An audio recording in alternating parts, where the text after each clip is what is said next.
হে বন্ধুরা, সবাইকে গণেশ চতুর্থীর শুভেচ্ছা এবং অভিনন্দন জানালাম। ঠাকুরের সিংহাসনে যেই ফাঁকা অংশটা দেখছো, গণেশ দাদা ওখানেই ছিল।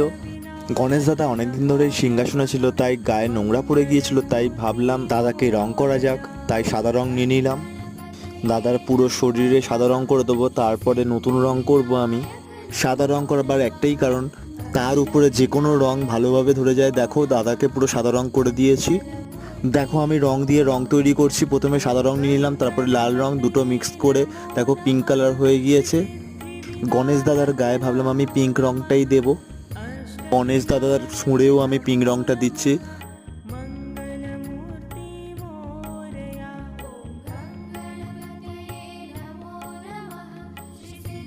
আমাদের অলমোস্ট পিঙ্ক রংটা হয়ে এসছে। দেখো, পুরো কমপ্লিট হয়ে গেছে পিঙ্ক রংটা।